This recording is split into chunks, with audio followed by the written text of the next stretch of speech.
자, 그러면 오늘 아침 뉴스함 어떤 내용들 또 주말 사이 뉴스가 많았을 것 같은데요. 우리 권순우 취재팀장 모셔보도록 하겠습니다. 어서 오십시오, 팀장님. 예, 안녕하세요. 3프로TV 권순우 취재팀장입니다. 네, 반갑습니다. 주말에 많은 분들 실제로 뵈니까 되게 에너지를 받게 되는 것 같아요. 아, 그래요? 열심히 해야 되겠다라는 그러니까 생각이 들고. 제가 어제 그랬잖아요. 이 에너지를 드리려고 만나는 게 아니라 우리가 에너지 받으려고 만나는 거예요.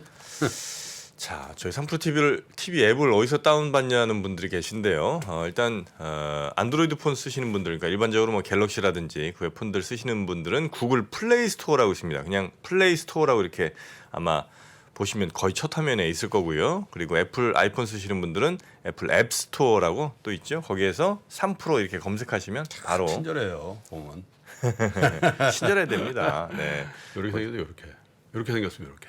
네, 저희 앱은 3프로 TV. 요렇게라고 해도 이제 잘 안 보이시는 분들이 아마 네. 대다수일 거고요. 저도 할 정도니까 뭐 여러분도 하실 수 있습니다. 네, 저 오랜만에 넥타이 하고 왔습니다. 왜요? 떡상 레드 넥타이. 왜? 색깔이 딱 그 색깔이네. 저 오늘 상 받으러 갑니다. 무슨 상이죠? 아 그거. 제가 받는 상은 아니고요. 네. 그 김프로님 받는 상 제가 대리 수상하러 가는데 제가 어떤 받는 상도 상인지 아니지. 제가 대표로 받는 건데 사실 가버넌스 포럼에서 뭐 애썼다고 뭐 상을 하나 준다 그래서 네. 한국 기업들의 어떤 그 지배 구조, 가버넌스를 조금 더 건전하게 하는데 조금 역할을 한 것 같다. 우리가 뭐 같이 제휴 프로그램도 하고 뭐 맞습니다. 알려주기도 하고 그랬잖아요. 근데 네. 봤는데 저도 또 다른 일정이 있어서 음. 네, 그래서 우리 권 팀장이 대참하기로. 대단합니다. 네. 자, 우리 권순우 팀장님 오늘 잘 좀 다녀오시고. 예, 예. 네. 수상 소감 그거는 좀 제가 이따 작성해 드리겠습니다. 네. 자, 그러면 뉴스 하나 들어가 볼까요? 예, 그 지금 유엔 기후 변화 협약의 당사국 총회가 열렸어요. 이게 좀 지난번에 비해서는 좀 관심을 좀 덜 받는 것 같긴 한데 아무래도 요즘에 이제 경제 사정이 안 좋다 보니까 환경에 대한 관심이 조금 다소 좀 약해진 느낌을 받으시잖아요. 근데 전혀 그렇지가 않은 게 이번에 아예 그 자금 얘기가 나오는 손실과 피해 보상을 위한 기금 조성에 관련한 합의가 있었어요. 이게 어떤 거냐면은 그 개발도상국이 지금 기후 위기 때문에 피해를 보는 것에 대해서 선진국들이 그 보상을 하는 기금을 마련하자는 내용이에요. 그러니까 예를 들면 남태평양 어느 섬나라가 갑자기 이게 수위가 높아지면서 잠기게 되면 그 피해를 선진국들이 보상한다. 예, 맞습니까? 이렇게 예, 하는 게? 맞습니다. 그러니까 이게 실제로 그런 애들이 있잖아요. 많잖아요. 예. 예, 근데 이게 지금 처음으로 채택이 된 건데 이게 샤름 엘 셰이크 실행 계획이라는 거를 당사국 합의로 채택이 됐어요. 근데 이거 네. 합의 보기 정말 어렵거든요. 샤름 엘 셰이크는 이번에 당사국 총회가 열리고 있는 이집트의 도시 이름입니다. 예. 합의문에는 기후변화의 악영향은 주민들의 비자발적 이주, 문화재 파괴 등 엄청난 경제적 비경제적 손실을 유발하면서 손실과 피해에 대한 충분하고 효과적인 대응의 중요성을 분명하게 보여줬다라는 얘기가 합의문에 들어가 있거든요. 네. 이것 때문에 합의가 안 돼서 당사국 총회가 오히려 연장이 됐습니다. 정해진 기한 내에 안 됐는데 그거를 연장하면서까지 어쨌든 합의문을 채택을 했다는 건데요. 이번에 원래 그 18일 날 폐막하려고 그랬던 거를 뭐 그 새벽까지 마라톤 연장 끝까지 해서 결국은 합의를 봤습니다. 그러니까 이거는 사실 합의하기 되게 어려운 얘기예요. 이게 누가 얼마나 보상할지 그러니까 이게 잘못하면은 액수가 얼마로 불어날지를 예상하기가 되게 어렵거든요. 근데 이 부분이 왜 이 합의가 중요하냐면은 그 기후변화 위기에 대응할 때 가장 어려운 거는 국가별 이해관계가 많이 다르기 때문이에요. 네. 개발도상국들 같은 경우는 아무래도 경제적 여력이 부족할 뿐만 아니라 오히려 그런 얘기할 수 있죠. 아니 선진국 니들이 뭐 산업혁명 이후에 이산화탄소 그렇게 많이 배출해놓고 우리가 조금 이제 좀 개발 좀 하려고 그러니까 못하게 하는 거냐 이런 식으로. 그리고 또 만약에 그런 피해가 발생을 하게 되면은 적도 부근에 있는 개발도상국들만 피해를 보는데 니네가 그럼 다 부담해야 되는 거 아니냐 네. 라는 것 때문에 이게 합의가 안 되거든요. 근데 거기에 대해서 이제 선진국들이 기금을 조성을 해서 피해를 보는 부분들 그리고 전환을 하는 부분들에 대한 보상을 해주겠다라는 내용이 들어 있는 거예요. 그러다 보니까 이 부분에 대한 보상이 이루어졌다라는 거는 이제 기후 위기 대응에 대한 어떤 인류의 노력에 굉장히 큰 전환점으로 보여집니다.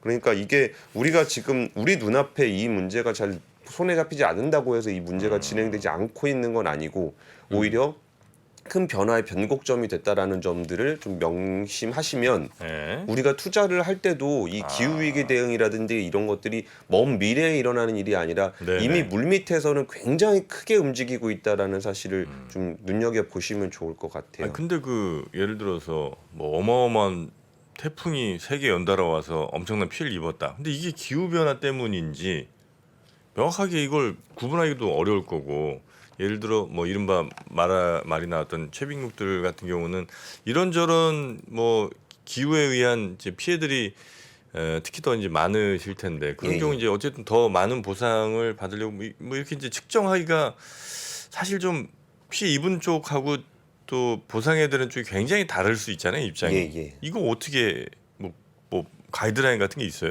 그러니까 정 대표님 말씀이 굉장히 중요한 지적을 해주신 건데 이게 그런 이유로 이런 합의문이 채택이 안 되는 겁니다.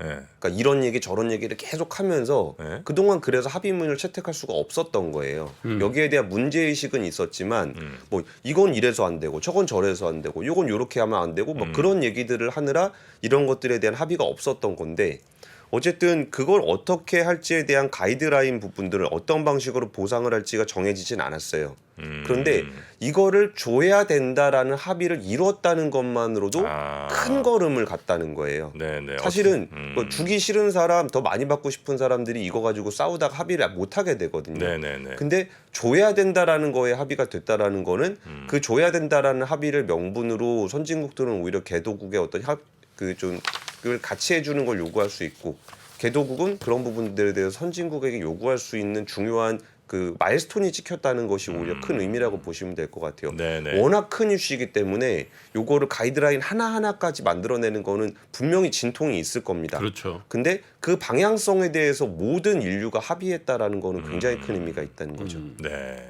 알겠습니다.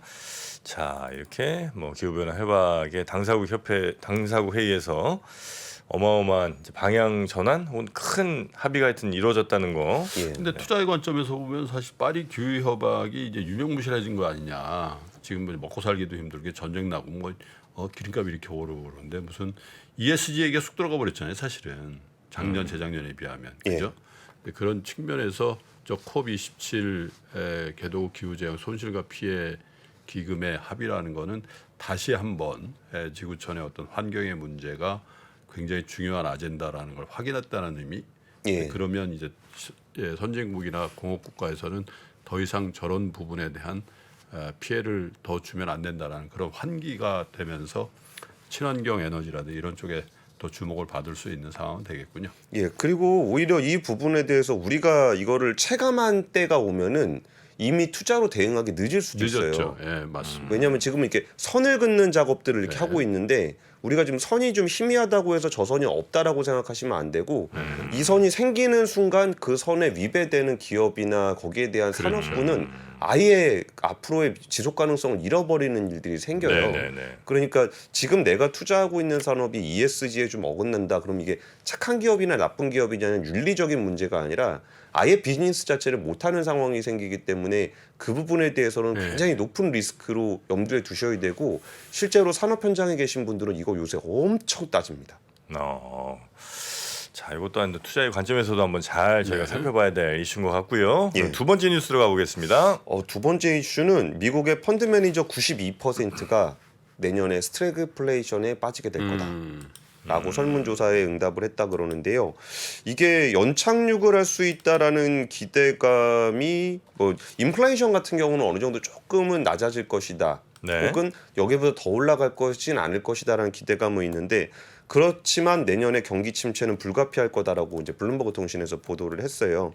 그러니까 인플레이션은 여전히 높은 수준이 될 거고 금리는 한 번에 낮출 수 없을 거고, 그러니까 더 올리는 속도를 좀 천천히 가거나 뭐 여기서 멈추거나 이 정도를 기대하는 거지, 금리를 내릴 수 있을 가능성에 대해서는 지금 모두 다 부정하고 있거든요. 네. 그러니까 연준 인사들도 계속 그 얘기를 계속적으로 하고 있어요. 지금 시장은 굉장히 환호하는 것 같은데 우리가 금리를 인하하는 것은 아직 검토하고 있지 않다라는 얘기는 계속적으로 강조를 하고 있습니다. 그래서 그 내년에 미국이 스태그플레이션에 빠질 것이다라는 응답률이 92%에 달했습니다. 스태그플레이션이라는 거는 물가는 오르는데 경기가 침체되는 상황을 네. 얘기하고요. 경기 침체에 빠지지 않으면서 물가가 안정되는 이른바 골디락스가 올 것이다라는 응답률이 몇 %였을까요? 골디락스 빵 퍼센트겠지 뭐. 1. 김프로님이 맞추셨습니다. 0%였습니다. 아, 제로예요? 아, 나 이런 거 하나 맞췄다는 얘기만 들어도 굉장히 기분이 좋아. 특히 아무도- 권 팀장한테 맞추면 약간의 라인의 변화가 있을까 봐 싶어. 아, 내가 곤라인인 것 같아.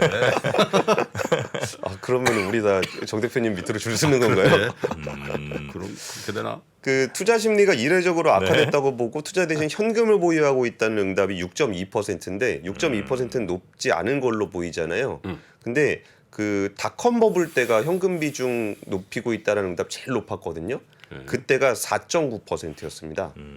그럼 닷컴 버블 때보다 지금 현금 보유하고 있다는 응답이 훨씬 더 높은 거예요. 그렇죠. 그러니까 지금 이제 이런 부분들은 어쨌든 내년의 침체는 그다지 기대가 좀 피해가기는 좀 어려울 것 같습니다. 예. 그 저는 항상 이제 역발상 네. 중요하게 생각하잖아요. 92%의 목소리 뭐 충분히 다 그럴만하니까 그런 얘기 하셨겠죠. 그럼 8%는 무슨 얘기를 했을까? 저는 거기에 집중한다는 겁니다. 모두가 경기 침체를 우려할 때 그 8%는 어떤 준비를 하고 있느냐? 저는 거기에 조금 더 관심을 가져보겠습니다. 근데 이제 이런 그 폴이 네. 뱅크 오브 아메리카에서 한 건가? 이게? 예, бан코브 근데 아메리카. 이게 뭐 굉장히 심각하게 막 그 이루어지지 않아요. 우리도 이제 설문조사죠, 저- 설문조사. 저 현업에 있을 때 무슨 언론기관이나 이래서 폴이라고 오거든. 그 펀드 매니저나 이런 사람들끼리 이런 거 왜 바빠 하라는 거야? 죽겠는데. 야 그래도 좀 하나 해줘. 아, 대충 많이 그래가지고 지금. 하는 거거든. 그러니까 딱 퍼스트 인프레션 그러니까 야 스태그플레이션이지 뭐 그럼 쭉 된다. 그런데 우리가 지금 판단해야 될 거는 월가의 뭐 90몇 %가 한다는 게 의미가 아니라 저게 금융시장에 얼만큼 반영이 돼 있냐. 네. 예. 이걸 게이지하는 게 중요하겠죠. 그리고 저는 산업 보는 사람이니까 네. 이게 스태그플레이션이나 경제 성장률이 제로가 된다고 해서 모든 기업들의 성장률이 제로가 되는 게 아닙니다. 상당히 부실한 기업들의 비중들이 이 재무제표에서 사라지게 되는 거고 네. 그 사라진 것만큼 누군가는 훨씬 더 많이 넓혀간다는 거예요, 점유율을. 그러니까 스태그 상황 0% 상황이라고 하더라도 거기서 되는 산업과 안 되는 산업을 구분해서 보시는 거지 0이니까 우리 아무것도 하지 말아야 되겠다 이런 건 아니에요. 근데 네, 훨씬 더 리스크 관리를 좀 잘해야 될 필요는 있겠지만 그 안에서도 업사이드가 있는 산업들은 분명히 업사이드가 있습니다. 예. 자, 그리고 세 번째 뉴스까지 가볼까요? 그 이번 주에 금통이 열려요. 24일. 아, 한국은행. 예, 네. 열리는데 다들 이제 베이비 스텝 얘기하는 것 같아요. 0.25%포인트. 근데 이유는 다들 아시다시피 금리를 안 올릴 수는 없을 거예요. 지금 미국하고 금리 격차가 이제 좀 벌어지게 되다 보니까 뭐 미국은 또 다음에 또 올릴 거기 때문에 우리도 이제 어느 정도는 올려줄 필요는 있는데 그러니까 물가 상승률이 뭐 조금 더 오른 측면도 있어요. 10월 물가 상승률이 전년 대비 5.7% 올랐으니까 금리를 안 올릴 수 있는 상황은 아닌데 다들 아시다시피 요즘에 환율 상황이 좀 개선이 좀 됐어요. 그러니까 우리가 금리 인상을 해야 되는 중요한 이유 중에 하나가 이제 환율이었는데 환율이 어느 정도 좀 개선되는 측면들을 좀 보이면서 우리가 이제 금리를 0.5%까지 올릴 필요까지는 없겠다라는 기대가 좀 나오고 있고요.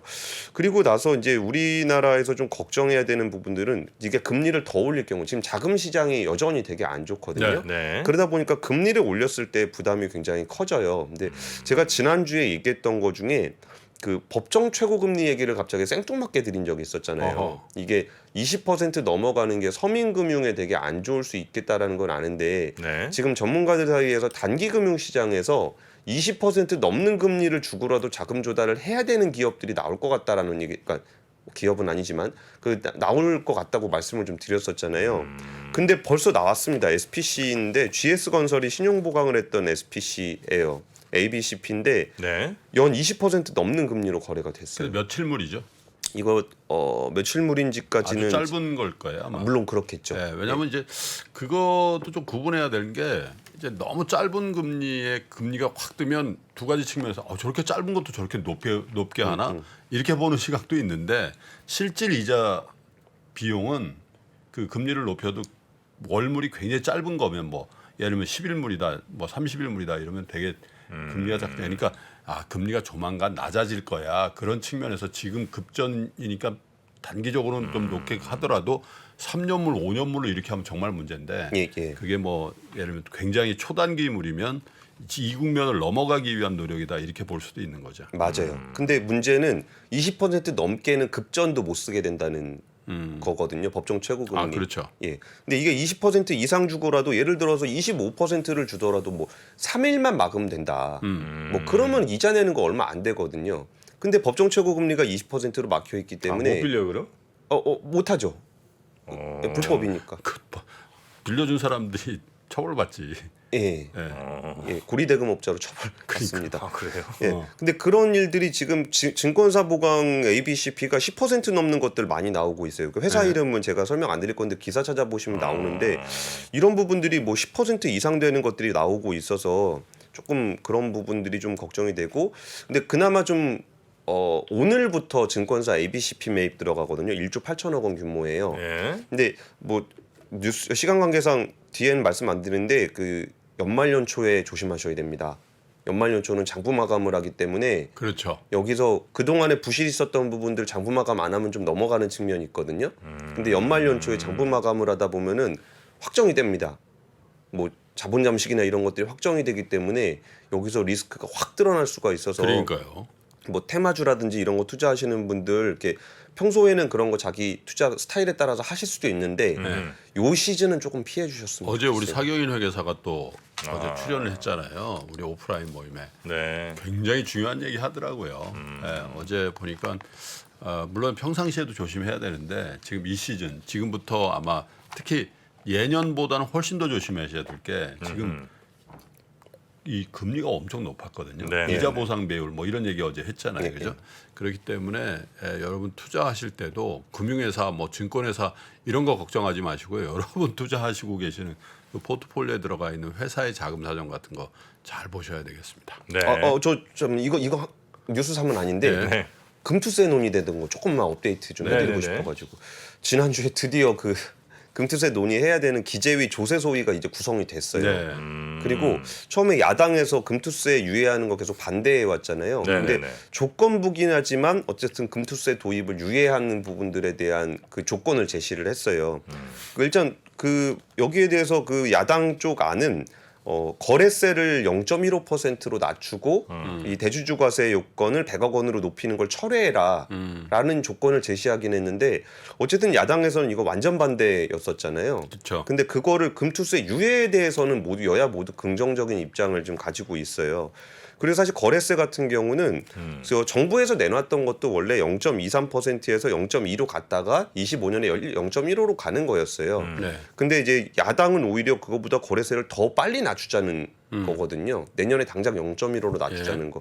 그러니까 이게 양측이 합의 못할 정도의 간극은 아닌 것 같아요. 이게 이제 우리가 항상 얘기했던 빨리 테이블에 올려놓고 논의 구조를 만들어라. 예. 거기까지는 간 거고 야당도 어쨌든 유예는 조건부지만 이제 그 동의를 한 거기 때문에 예. 큰 흐름은 잡혔다 이렇게 볼 수 있겠네요. 예, 그리고 사실 국회라는 곳이 원래 여러 가지 뭐 셈법에 따라서 합의를 하고 이걸 바터를 하고 뭐 그러는 과정이 좀 복잡하긴 한데 이 사안은 이 이슈 자체보다도 금융시장에 얼마나 불안을 주느냐에 달려있는 그렇죠. 사안이잖아요. 그래서 이런 사안에 대해서는 뭐 세부적인 간극에서 아예 이렇게 돌아설 거 아니면은 방향성만이라도 좀 서로 좀 보여줌으로써 금융시장에 안정을 좀 주셨으면 좋겠다. 설마 그 조건에 합의를 못 해가지고 뭐 연내 합의 불발 그래가지고 내년에 금투세 시행 이렇게 되면은 진짜